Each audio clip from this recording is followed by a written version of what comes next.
Pediatric Lounge, a podcast taking you behind the door of the physician's lounge to get a deeper insight into just what docs are talking about today. From the clinically profound to the wonderfully routine and everything in between.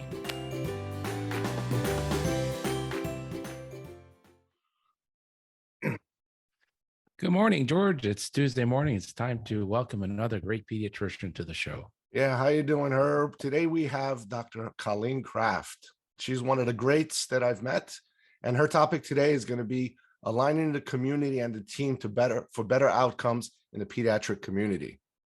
So it should be a very interesting topic. We're going to be all over the place with this one, and we're also going to hear about her endeavors in a project that she was working in Romania with some children and developmental issues, and I can share some of my experiences when I went to school in Romania, and I actually saw those orphanages firsthand. Mm-hmm. Great. Welcome to the show, Dr. Kraft. It's a real pleasure to have you here. Thank you. Glad to be here. Thank you. So we start by asking every one of our guests who's a pediatrician, why did you become a pediatrician? I became a pediatrician because, quite honestly, I liked kids better than adults as patients. And I thought pediatric medicine had much more interest to it and much more potential to do good things for my patients, the people I took care of. Why did you choose academic medicine in a big system versus an independent practice? Assumptions. I did not do that. Yes. So let me go through what I did and what my career was like. So I actually spent most of my career in private practice. When I finished residency in 1989, I joined Richmond Pediatric Associates, which was a practice in Richmond, Virginia, and I was in private practice for 20 years. It was in 2009 that, after I had been doing a lot of work in medical education within private practice, what do you do with building a curriculum for students and residents? How do you teach them the day-to-day operations of practice, the clinical medicine, and then the pediatric community? How do you have them spend time with school nurses and childcare centers and juvenile justices? That I was approached by the chair of the department at Virginia Tech Carilion, where they had just started a medical school. And she said, we need a pediatric residency, and I can't get anyone to start one here. I can't get anyone to move down. I had been at Virginia Tech as an undergraduate. My father was still on faculty down there, and I took the opportunity to go from private practice to starting a pediatric residency program at a new medical school. So that's how I got into that whole field. Wow, that's amazing. Did you attend at Henrico Doctors Hospital? I did, yes. I was at Henrico Doctors Hospital for 16 years. We must have crossed paths because I was part of their hospitalist program back in 94 and 95. Oh, I would have been there then. So I was on staff at Henrico Doctors from 89 until 2016. So wow, that was a great hospital. And it was interesting, the politics between, is it St. Mary's? St. Mary's, yes, which is now part of the Bon Secours system, and then Henrico Doctors, which is HCA. So Yes. How interesting. I'm sure we crossed paths, I just don't remember. I used to round there. I used to round in the nursery. We used to go to C-sections there in the nursery. We used to, admit kids to the hospital there. For a while, they had a PICU there. I knew the person who started the PICU. He actually is now working in India and starting PICUs and NICUs over there. So very interesting interaction. Yeah. Yeah, I was there when they had the PICU, and HCA stole the cardiovascular pediatric surgery from MCV.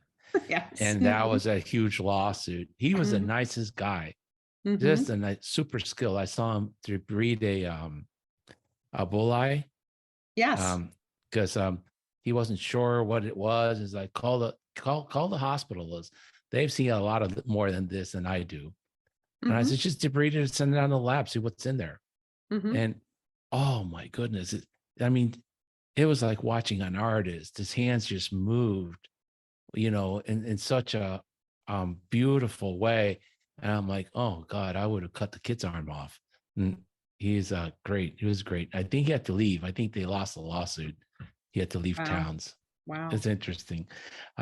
So what is health policy, and how is that different than politics? Because a lot of time people get upset when you discuss health policy because I think politics bleeds into health policy all the time.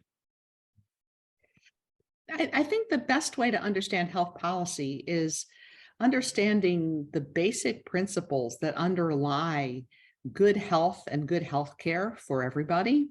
So it's about accessibility, it's about finance, it's about what you include in the definition of health. And these are all things that you learn day to day in private practice. So you learn that if you've got a child who has Medicaid and they can't access a specialist, which, back in the 90s, that was a big piece of it. The Medicaid groups would let you send, for example, a child with a congenital cardiac problem to an adult cardiologist, but they wouldn't let you send them to a pediatric cardiologist. That's a problem. So health policy underlies those principles that actually make for good health for different populations. Where that intersects with politics is really what you understand health to be. So if you, for example, feel that healthcare is a business and any business should be able to run business the way that they want to, then that's going to interject some problems with health policy if you think about equity and if you think about accessibility. If prices are too high and nobody can access things like insulin or other medications, that's really a problem. If your politics are one that thinks that everybody should have access to healthcare, then you may run into people who don't believe that they should just be able to pull up their bootstraps and pay for what they can pay for. Politics will really play into health policy. So policy is the principle. Politics are really people's opinions and how that shapes policy. However, for example, in Medicaid, the politics always undermines the care and access for children, because in most states, Medicaid will not even reimburse at a similar rate than Medicare. And at Medicare rates, many physician practices are still losing money. That's absolutely true. And that is very much part of the problem, because when you look at even Medicaid funding, 80% of the participants are kids, and they're really 20% of the funding. Most of the Medicaid funding goes to adult and long-term care services, where we advocate for what kids need. That is the policy, and that we need the budget to match that policy. And we're not talking about the expensive folks, but we're talking about the kids who don't vote and don't give big PAC contributions. And so we have to continue to be the voice for those kids. Yeah. And for very interesting thing is I was dealing with one of the Medicaid managed care plans, trying to establish a value-based contract for my organization. Mm-hmm. The guy came on the call with us. So we had 3 physicians on the call. You never have 3 physicians on a call, right? And a consultant. Right. And he said, do you know how much pediatrics is in the budget of medicine? It's this much, 3%. Mm-hmm. You guys are budget dust. Mm-hmm. But you know what? I'm going to humor you guys and see what you can do. You believe that? They don't care. Oh, no, they're very upfront about that. Yeah. And that is why so much of the experimentation that was done in accountable care organizations, particularly with regard to pediatrics, was really done because, what can you do with budget dust? You can do a lot with that. Maybe we can play with these things here. So that, and honestly, my run from independent practice to some of the larger groups of medicine and playing in this field was really to discover what it was that we could do and what was actually possible. And could we actually play in this space and do the right thing for kids and do the right thing for pediatricians? Wow.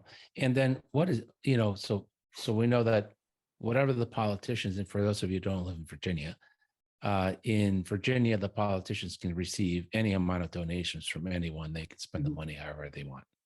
It's not like the federal system that's capped at $2,500 per donation. They decide how much Medicaid pays. And I don't know what the statistic is for Virginia right now, but across the nations, 50% of the kids are insured. And I don't say insured. They're given a fake card that says they have insurance with the Medicaid from the state level. A lot of times they don't have access to some of the better pediatric practices in town because they can't afford to see them. and they can't access some of the better specialists because they won't see them. So that's one piece. What is health management then? So health management and healthcare management is looking into the operations, the day-to-day operations of how you actually run a practice, where the budget and financing comes in, how many kids do you need to see in order to make ends meet? How do you evaluate an insurance contract to make sure this is something that's doable? It's part and parcel of what really should be taught to anybody going into medicine and particularly in pediatrics. So I was just fascinated. I have not seen this in any other residency program. You incorporated a health policy and management elective for all your residents. Sounded brilliant. I did, and actually had a couple of residents do the same at Cincinnati Children's. And actually in my current position, so I'm now at the Children's Hospital Los Angeles, and I'm faculty at the University of Southern California. And my role there is actually co-directing our resident advocacy tract, where I have actually 57 residents in that tract, and many of them are interested in health policy and management. And how does that actually intersect with advocacy? Let me give you a good story from Virginia. So in 2006, I was president of the Virginia chapter of the AAP. And just as you were talking about, Medicaid rates for kids and for OB services were abysmal. And what was happening is that people were dropping Medicaid. They were not using it. Our Medicaid managed care plans had names on the rolls of physicians who were not open to new patients. And the practices that were open wound up having to cap to 5 to 10% of their practice being Medicaid because they couldn't afford to take any more of these kids. And so we talked a lot to legislators about doing this. We did this in a couple of really interesting ways.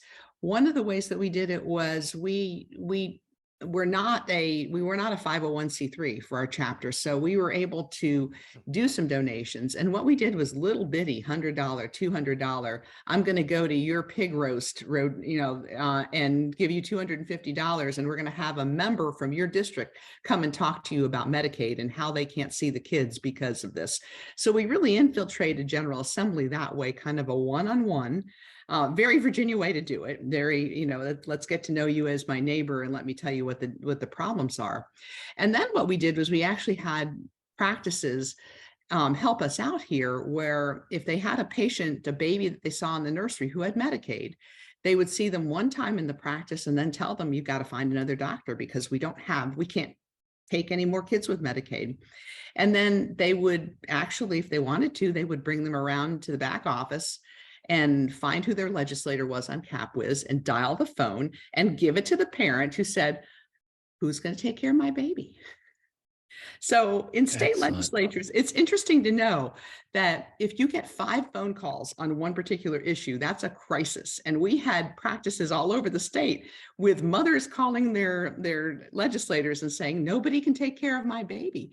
And that actually did wind up in an increase. It was small. It was 10% for OB and pediatric services, but it happened because of healthcare management, healthcare policy, which we knew had to improve, and then advocacy. So there's a very interesting link between those 3 things. Do you think that these insurance companies, they actually know that they're not paying properly? So we're talking about 2 different things, George.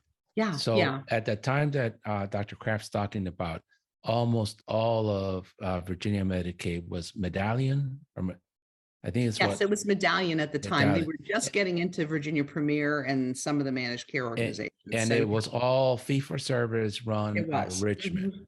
Mm-hmm. Then came the managed care organizations. In our part of the world, it's Anthem Healthkeepers Plus, Healthcare Community. So I think there is some Molina. Those are the big players here.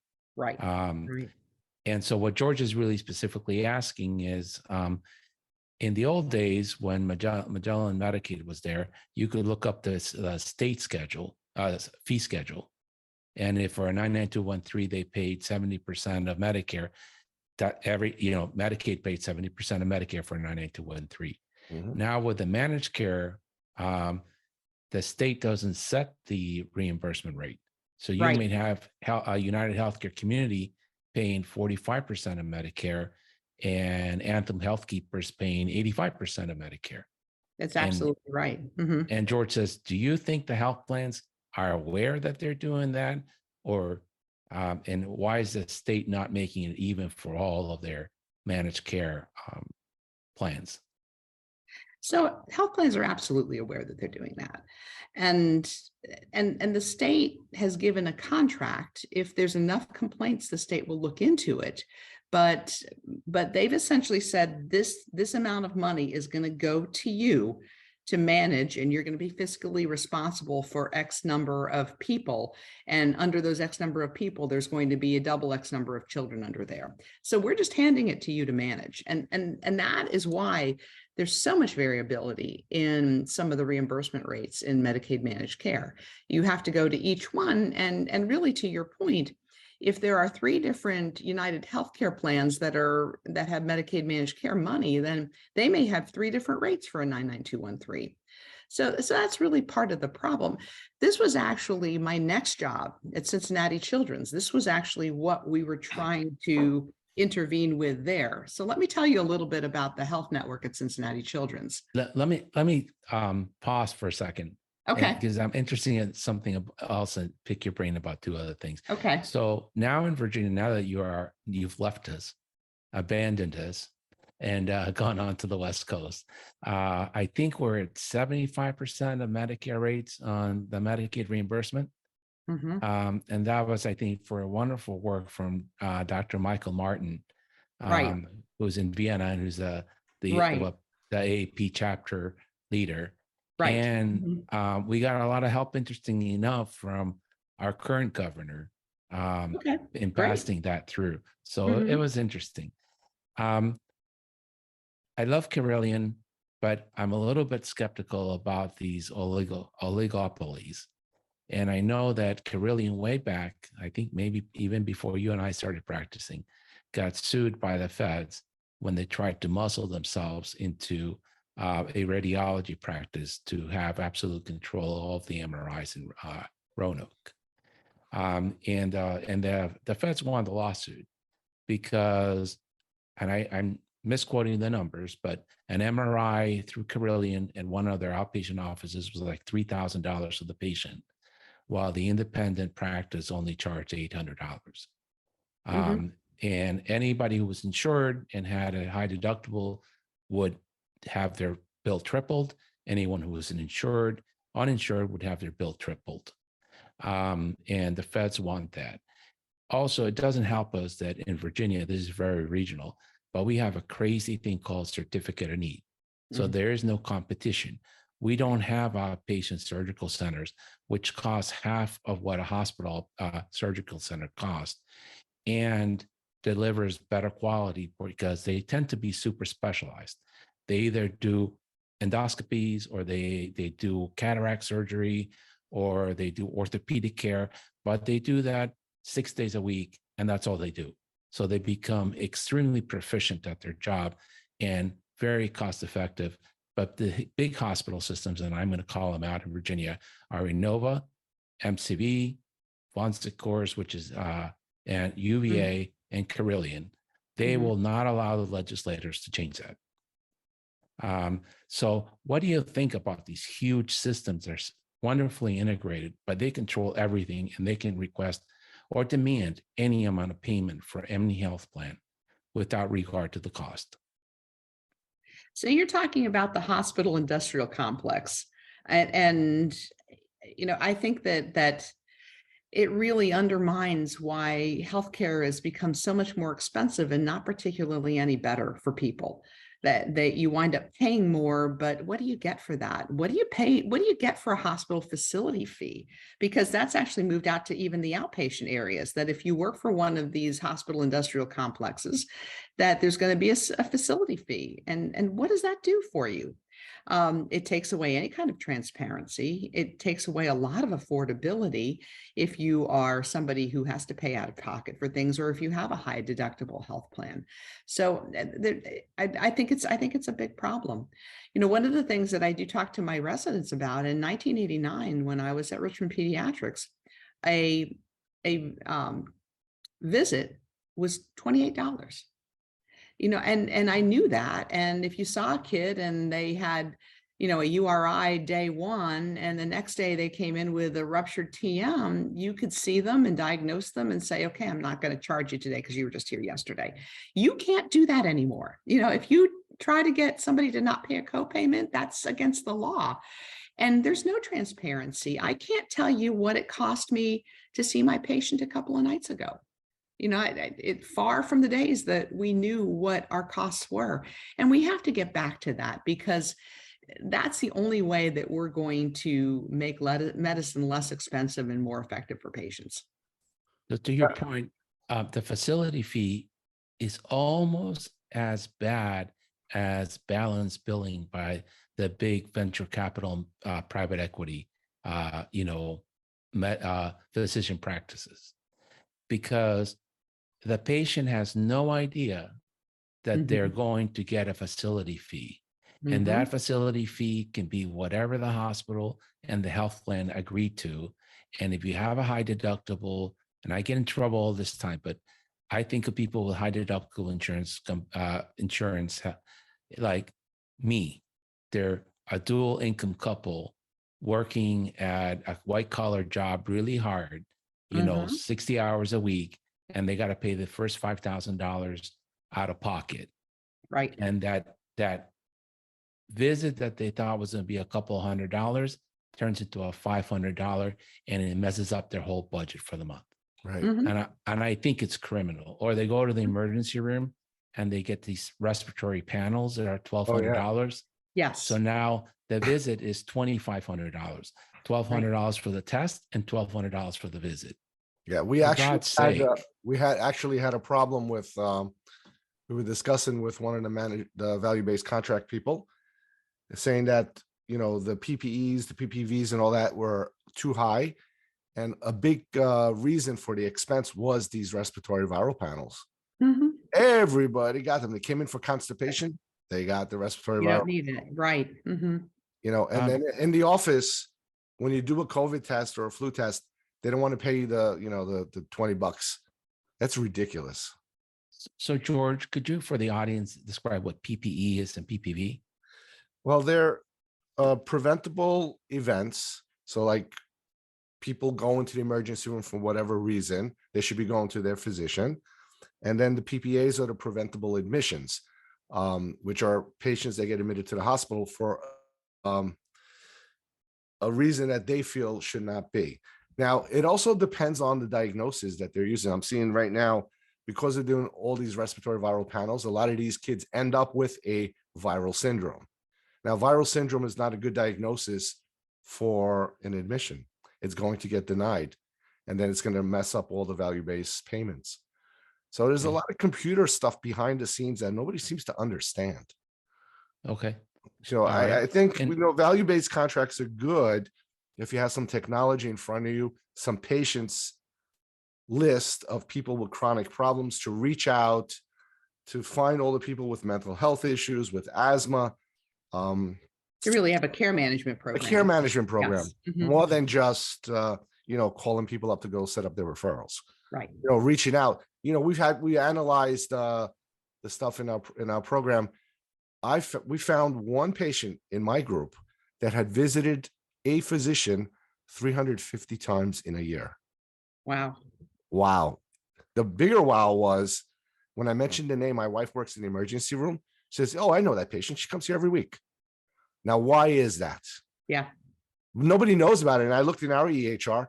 They had visited us about 3 times. We have access. We have this. We have that. It's a cultural thing. It's a mindset thing. It's a belief thing. Who knows what it is? It's simple. It's an overwhelmed parent. Yeah. We had that when I started the pediatric emergency room in Prince William in Manassas. We had, and the private physician was phenomenal, Dr. Ken. He was a really good doctor, and he was on all Medicaid practice. Those were the days where you saw 50 kids a day. Right. He was old school. He'd get in the office at 8. If there was no time for lunch, he'd keep working. And if patients showed up at 4:30 in the afternoon and they were sick, he'd keep working till he was all done. If it was 7 o'clock at night, it was 7 o'clock at night. And we had one asthmatic patient that was there literally every other weekend, decompensated asthmatic. And I called him and said, Mahmoud, we got to do something about this. I'm tired of admitting this kid because I work most weekends. And he said, I've done everything I can. And then we figured out she was a single mom and she would stop the meds when she wanted a weekend off. That was her only, that's the only daycare she could afford. Wow. And so she would stop the meds. The kid would start coughing and wheezing. She would come to the emergency room. Everybody knew him as a brittle asthmatic. Nobody wanted to send him home with a poor social situation. She got a break for a day. She was discharged the next day. Pretty sad. But it is reality. I mean, that happens. We all, just like the adults, if you talk to an adult ER guy or girl, they hate the frequent flyers that are homeless, for example, or the drunks. Whenever it's cold outside and they want a free meal, they say their chest hurts. And they know them by name, and they've worked them up 50 times in 10 years. But they cannot let them go without a workup and a meal, because that may be the one time they're actually having a heart attack and they don't want to get sued. So can I tell you how the program at Cincinnati worked to try to change this whole paradigm? Yes, but first I'm going to ask you to level set, because you're very knowledgeable and a lot of us don't have the education that you have. So what is an ACO? Okay, so an ACO stands for Accountable Care Organization. What it is it's an organization that gets the primary funding and then can take that funding and divide it in areas that traditionally we were not able to pay for medical care, and include paying for some of the social determinants of health, some of those extra things that we know are the causes of people being hospitalized. And the whole idea is try to make healthcare more efficient, more equitable, really looking at solutions and then decreasing cost at the same time. Okay. If I said that the average privately insured child in America, on the average, spends $2,000 a year in healthcare, and the average Medicaid $5,000 a year, would those numbers sound about right? Those sound about right, yes. And yet the Medicare spend would be somewhere between 9 and 18,000. Absolutely. And something like 300,000 in the last 90 days of care. That's absolutely right. Okay. So there's a lot of money to be saved. Yes. In that population, Medicare, and the last 90 days of care. Is it really the right policy to decrease spending in kids, or are we not spending enough in kids and we're being, what is it, penny wise, pound foolish?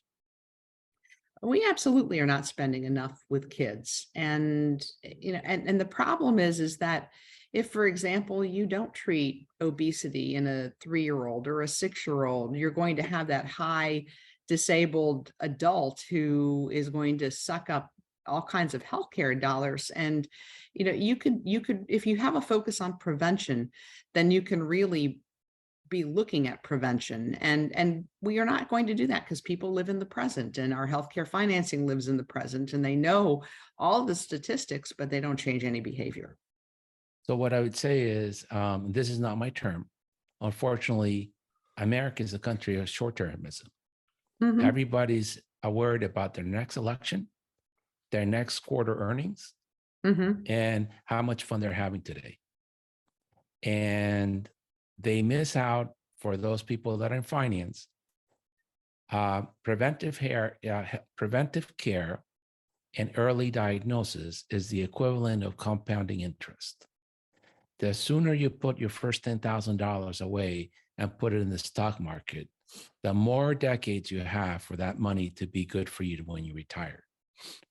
If you wait till the end of your career to try to save to retirement, you are going to be in the poorhouse.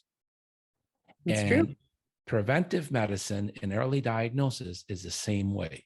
Mhm. If we spend a little, I mean, we don't spend, we are saving, we are investing in the future, we get huge returns over the next 30 to 50 years. Correct. If we wait to fix the problem when you're Medicare, we are not going to fix the problem, and we spend an inordinate amount of money doing nothing. That's true. But I think So- Medicare doesn't, or at least in the past, did not believe in like screening and preventative care. No, Medicare doesn't even have a value for preventative care visits for they children. don't. Well, they're not, Medicare doesn't do children 1 They and don't do 2. children, Yeah. right? Yeah. So there's Mhm. no value. So Un- the managed care until- Medicaids, Yes, they're going to give you X amount of Medicare. yes, So they defaulted to a very small number because there's no Medicare value. yes. Mhm. But I think I'm probably wrong in this. I know George Bush II was the one that started the prescription Plan D, which was just phenomenal. I mean, it's such a phenomenal stupidity that we're not going to cover your simple medication, so you get sick enough with your diabetes and your heart medicines. But we're going to take care of you in the hospital when you go into DKA, or when you need a stent, or when you need a bypass. So that was one, that was fixed. And I don't know at what point. I think Medicare does cover one preventive visit a year now. It if I'm does. not mistaken. Mhm. But I don't remember when they changed that, whether it's Obama or Bush, but it's somewhere around there. Well, it was when they started doing Medicare managed care. I mean, Okay. and all Medicare in most places now is managed care. Managed care would put the preventative care into business. Okay. So, but just the nonsense of it. I mean, it was started in 1960s, and we waited till the 2000s to, fix that. Right. There's just, how many decades did we lose? Anyhow, so now that we've level set, tell me what attracted you about going to the ACO in Cincinnati, and what did you do there? What lessons did you learn? So the idea with the Health Network by Cincinnati Children's was that we would work with Medicaid managed care, and they would give us the bulk of the premium they got from the state, and that we would have control, first dollar control. We could actually use those dollars in a way that you usually can't in managed care to pay for things that managed care doesn't usually pay for. So that child that keeps coming into the ED and the hospital with asthma exacerbations because there's something at their home, the fumes that set them off, we could discharge that family to a hotel and then work with our medical legal team to actually get them out of their lease, get them into a new apartment, get that family into a place without the fumes, and the child would stop coming to the hospital. I mean, that is the sort of stuff we were able to do there. It was great. So many of our kids who were in the hospital were kids who were very medically complex, who lost their home nursing. And the reason they lost their home nursing is that Medicaid pays terribly for home nurses. So private duty nursing was paid at about 75% Medicaid rate. And so a nurse would join one of these organizations, she'd find a better job in 2 weeks and leave. And so we sat down with the private duty nursing companies and said, how much more an hour do you need to retain a nurse with my patient? So because when they lose their nursing, they had to go back in the hospital. The answer was $3 an hour. So we did single case agreements with every one of these nursing groups. And for the first time, we had a nurse who could stay with one of these kids in a family. And we had a parent who could find a job, or we had a parent who could take their other kids to a baseball game. It was life-changing for these families to be able to do this. And this is because we paid for the stuff that was inexpensive and prevented the cost on the expensive side. We did this in many, many ways and had care management where we really had 3 levels. We had community health workers who actually were the ones that met with the families. And the place where they met with the families the most was when these kids were in the ED and in the hospital. Because if you ask somebody who is busy and doing okay, gee, your child is eligible for care management, would you like that? If they don't need it right then and there, they're going to say no. But when they're in the hospital or when they're in the emergency department with a sick child, they're much more likely to say, gee, I'd like to actually be part of your care management program. So we were really able to develop those relationships and get people doing the things that they wanted to do and make that care management face-to-face as much as possible and much more effective. So we found out about things like if a mother was trying to use the hospital for childcare, and how do we actually find affordable childcare? And if you've got an ACO where you've got that first dollar, could you actually have money to pay for that to keep that kid out of the hospital? We did develop something called a social investment fund, where we had a group from our care managers who would present kids like that with solutions. What would the solution cost? What the outcomes could be that we would measure, and what would the cost be? And so if we decided that we're going to put together X number of dollars for this kid to pay for quality childcare, or respite care for a weekend, then we would monitor how often does that kid come into the hospital? What is the child's outcomes, and what are the cost outcomes there? So it provided a great solution to these things, and it worked very well. And in the end, we cut our hospitalizations by a third. So it was financially a feasible program to do. And the hospital said, "Oh, you cut admissions by a third." And they closed the program. They closed the program. Yeah.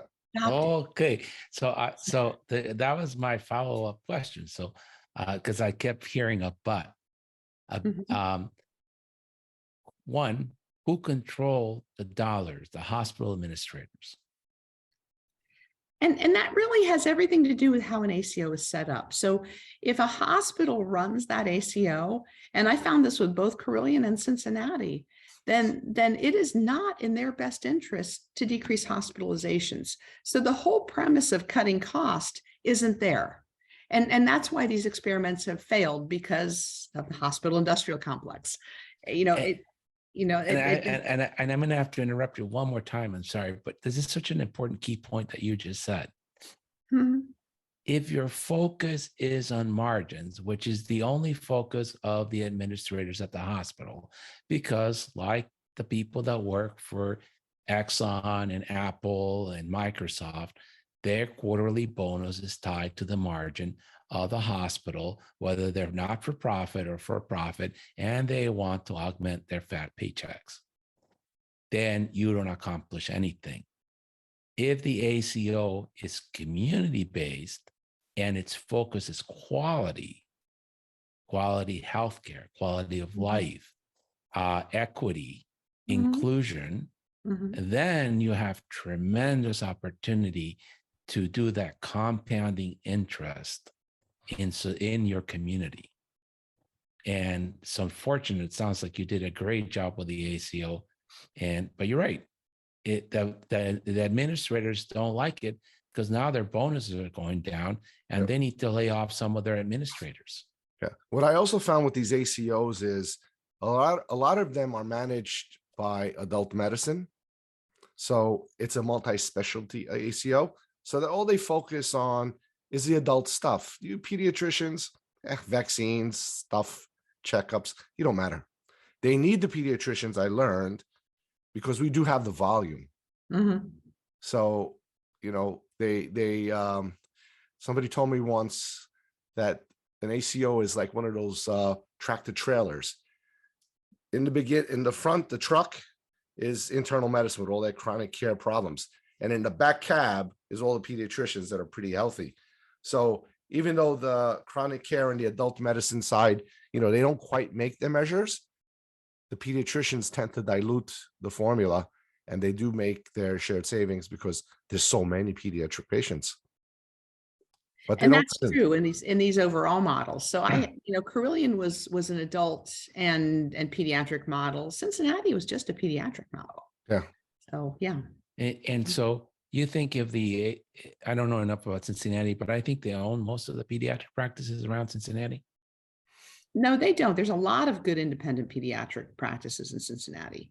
Okay. So they have 3 main clinics, and then they've got a number of, they actually do a really nice thing in that they actually have a kind of a private network of pediatricians who are tied to Cincinnati Children's.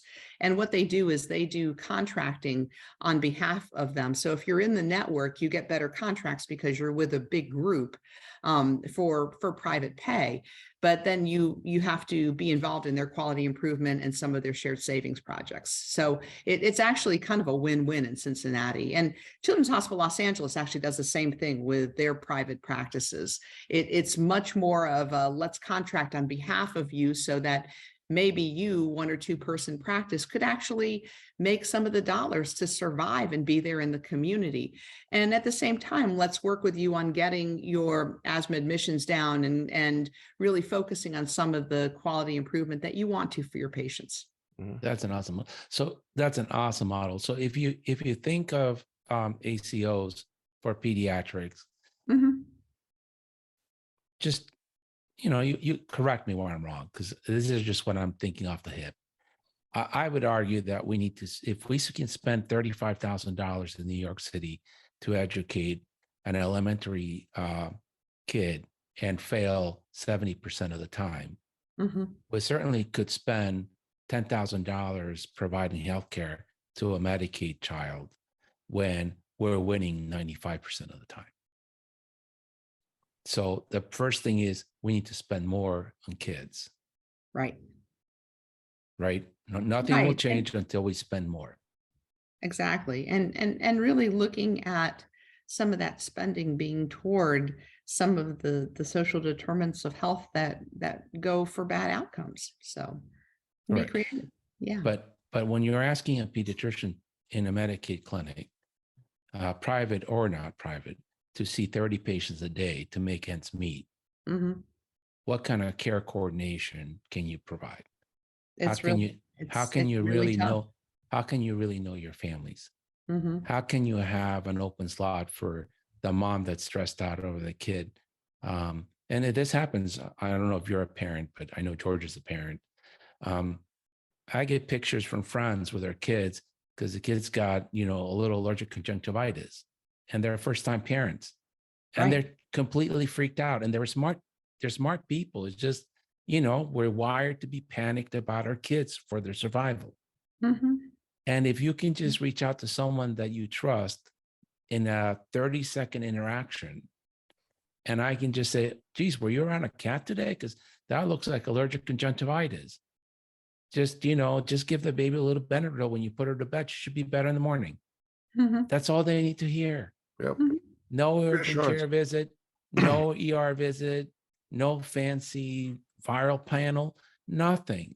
And it's so enjoyable. But I can't do that when my panel's 3,000 patients. Right. I would jump off the second story window of my house because, I would never get any sleep. Right. So first is more money. Second of all, it sounds like you would suggest these ACO should be community-based so that the hospital the industrial complex does not have their greedy fingers in the pot. I think that a community-based ACO could actually make healthcare decisions that are right without they can work on lower cost solutions that help out the family. And, if a child needs to be hospitalized, they pay that hospital bill, but at the same time, they can look to see what they can do to prevent that hospitalization. Yes. And then, as a doctor, and because this happened in Richmond, right? It happened in California and it happened in Richmond as we were starting our careers. People took full risk contracts and they had one patient with aplastic anemia and they got wiped out. Right. And so for people who think that that's going to repeat itself, let me tell you one word: reinsurance. Yes. There are a ton of companies in the world like Berkshire Hathaway, Swiss Re, who's the shop out of England, whose sole purpose in life is to reinsure their insurance companies. And these people are doing ACO properly. They buy reinsurance and they get a one patient that spends $5 million. That's a 1 in 5 year event. The reinsurance pays it. Right. And you can do this if one of the parts of the ACO that are really important is having the right data management there. So you can risk stratify your population. You know who those top risk kids are, and you can look at reinsurance for those kids because you know that they're, the chance of them actually going into the hospital and having a $5 million bill is pretty high. There's always going to be those kids who develop aplastic anemia that you can work for reinsurance, but there are kids that you already know are going to be high hospital utilizers, and reinsurance is great for those really, really tip of the line. That they're expensive, they're complex kids. Right. And then just to be not to be so pessimistic, because sometimes I'm a total pediatrician, take all the cords out of the house. Well, better yet, have a house with no electric outlet so the kid can never electrocute himself. No tablecloths, because they might spill soup on them. Take the blinds out of your house. That's kind of don't let him have a bike. Can't do that. Lock all the doors so he can't be run over by a car, right? But there are two models that are working really well, and they're not quite ACOs, but they're doing what you're saying, that and one of us is ChenMed. And ChenMed only does Medicare, mostly Medicare, Medicaid combinations, and they get about $15,000 to $18,000 per patient to manage them. And each internal medicine doctor goes through their own residency of a year to teach them how to coordinate care. And they have a panel of 300 patients, and they have their own EMR, and they do everything that you're saying. They have chai something classes for the elderly. They do home visits. They're having these folks, if they have congestive heart failure, get an Uber ride to come to the clinic once a month to weigh them. They discuss with the pharmacist what combination of drugs would be most effective. And they're showing phenomenal outcomes, not only saving money, but improving quality of life. And that could be done in pediatrics if we were spending more. Yes, agree. Okay. So that model would work also in pediatrics, but not at $2,000 per kid. Right.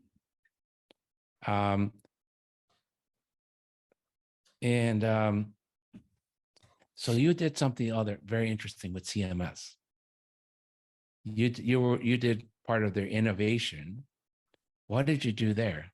So I was what was called an innovation advisor. It was a program that came up as part of the Affordable Care Act, and you had to be nominated and put an application in there. I did a demonstration project where we look at home visitors, and these are generally nurses or social workers who work within an organization and do home visits for mothers who are pregnant and then for babies, to really help with some of the education and the support that's needed to get these kids on the right trajectory. What I did was I was able to show and work. I was working within the Medicaid Managed Care Plan and ACO at Carilion at the time. What we did was we contracted with a home visiting organization to really focus on our pregnant moms and to get them to appointments, to get them to stop smoking, to get them to be eating better. And we looked at some of the outcomes there, and we were able to increase the number of those moms who came to prenatal visits. We were able to get people to stop smoking. We were able to meet some of our metrics and a lot of that healthy prenatal care. And we ultimately dropped the rate of prematurity of babies born under 37 weeks. Now, prematurity is a huge cost for Medicaid and for the health system in general. And to be able to show that an in-home, face-to-face home visitor could actually be really important in dropping some of that prematurity rate was significant. Wow. Yeah. Wow. And can you think about the income, not the income, the impact on that little human being?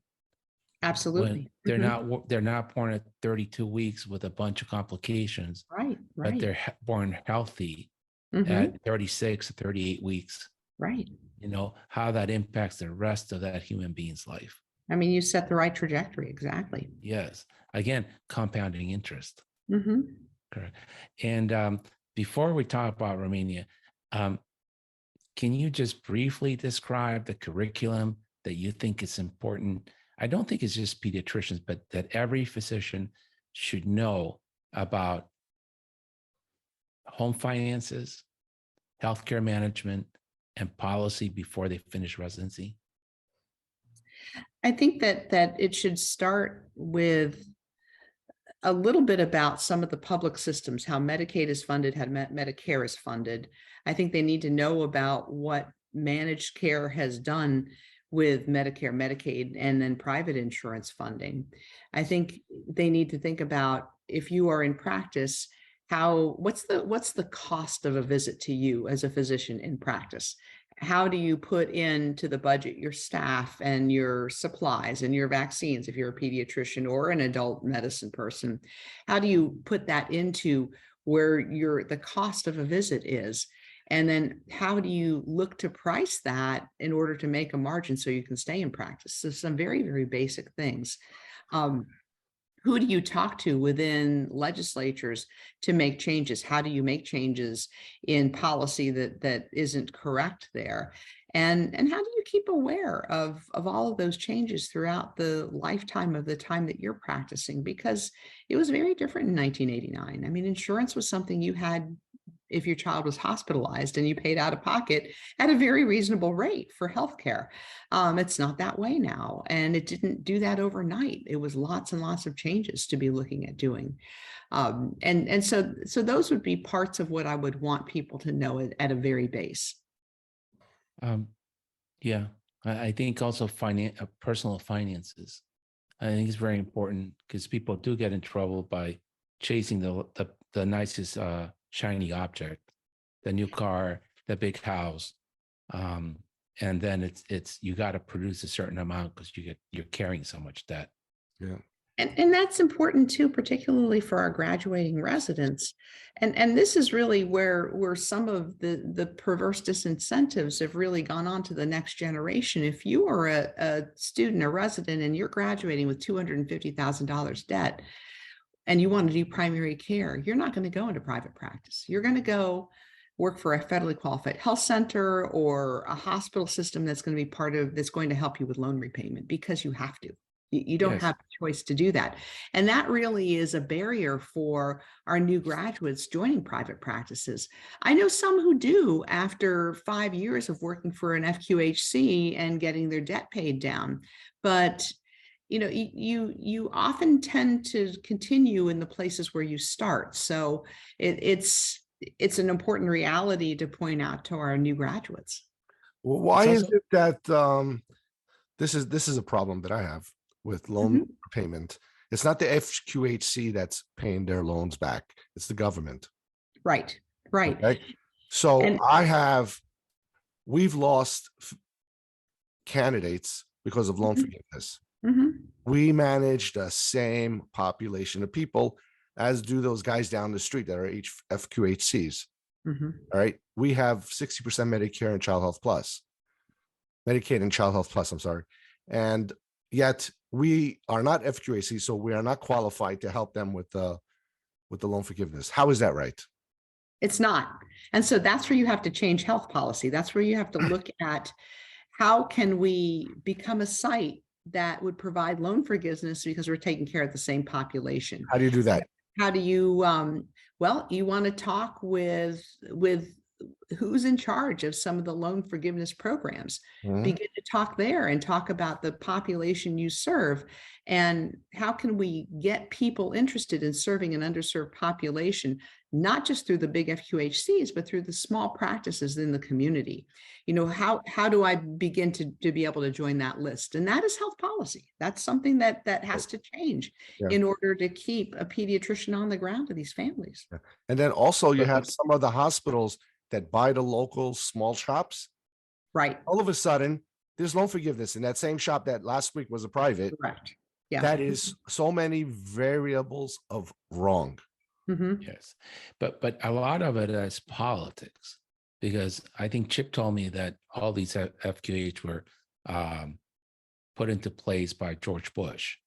And somewhere along the line, the politicians decided that if you went to this qualified healthcare center, you got reimbursed better, and two, you could forgive loans. and they left their private practices out.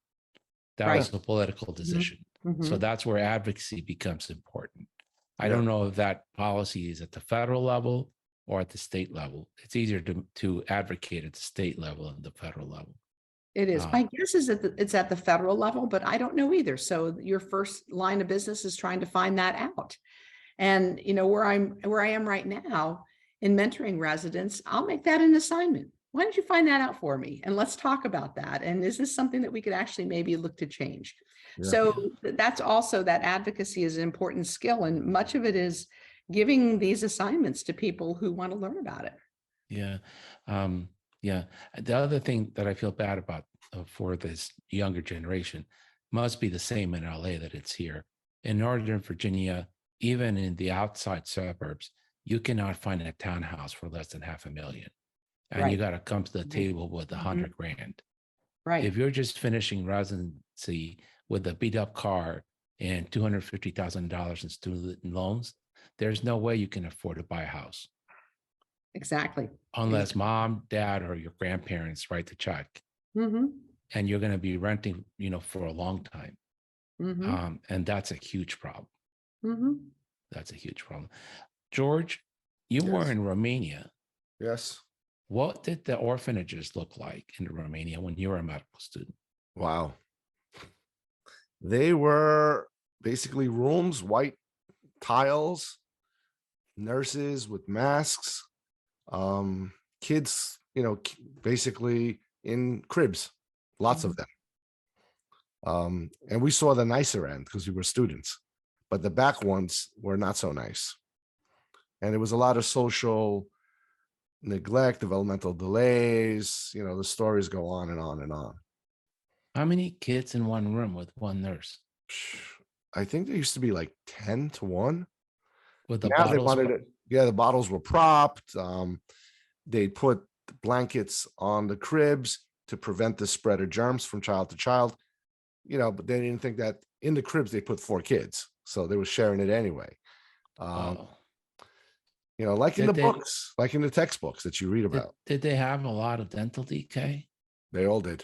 Yep, because they prop the bottle in the mouth, and of course you're going to get dental rot. And then you also get the tooth decay because of poor nutrition, malnutrition, and so forth and so on. How do you feed 10 toddlers? Like, once they're eating, food, if you're just one nurse. Well, they do whatever they can do. They just prop them, feed them, move on to the next one, do it very quickly. And again, but this is back in the 80s. It's not like that now. This is back in the 80s. In fact, they've really been working improved orphanages now. So, yes. Dr. Kraft, you've been teaching in Romania and working with them. What does it look like today?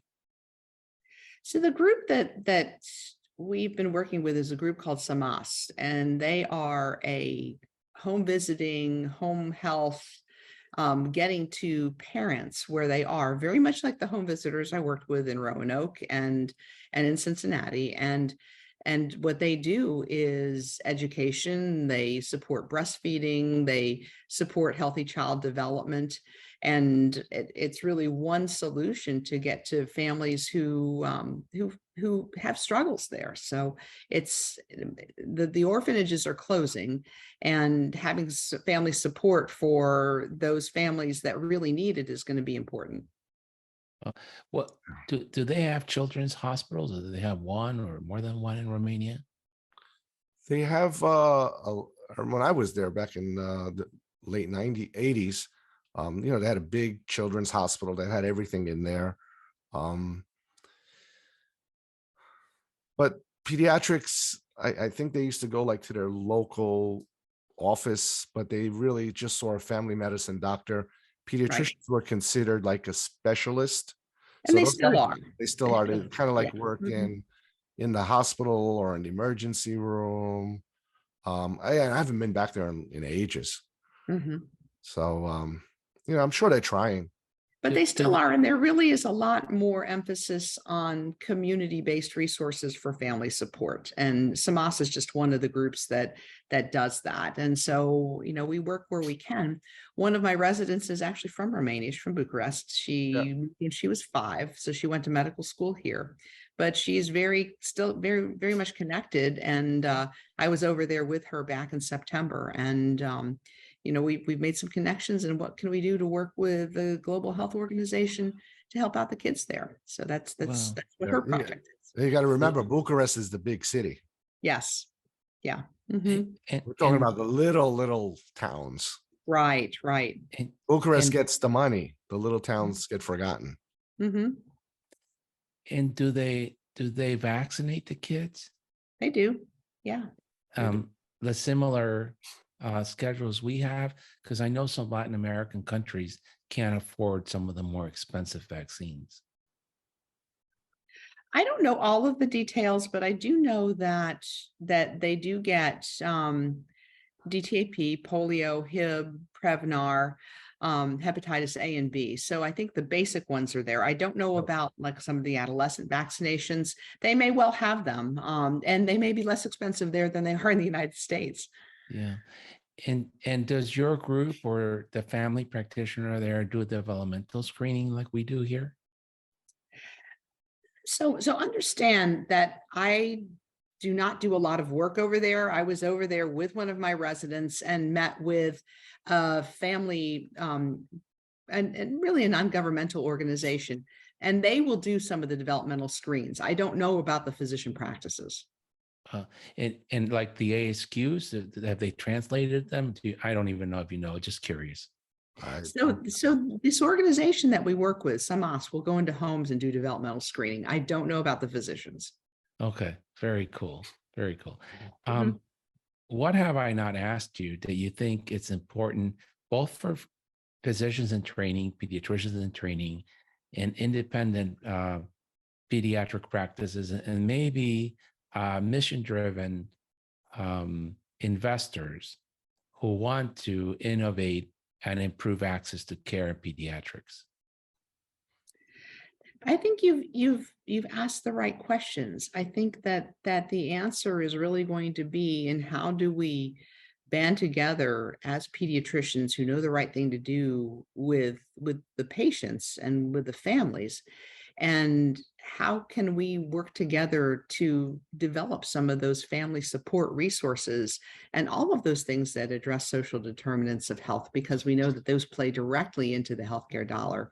And then how do we advocate for increasing the spend in those areas so that we have a healthy generation moving forward, and do it independently of the hospital industrial complex.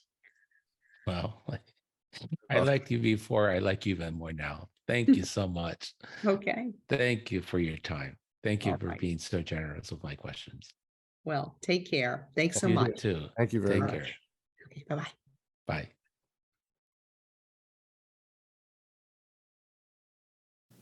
Thank you for listening. This has been a production of the Pediatric Lounge. On the show notes, you will find links to our co-host and other important notes, as well as a timetable of the topics discussed today. Don't forget to follow us on social media and subscribe to wherever you listen to your podcast. Leave us a great review, as it helps us greatly. In the meantime, we will see you next week. The Pediatric Lounge. The conversations are not intended as medical advice, and the opinions expressed are solely those of the host and the guest.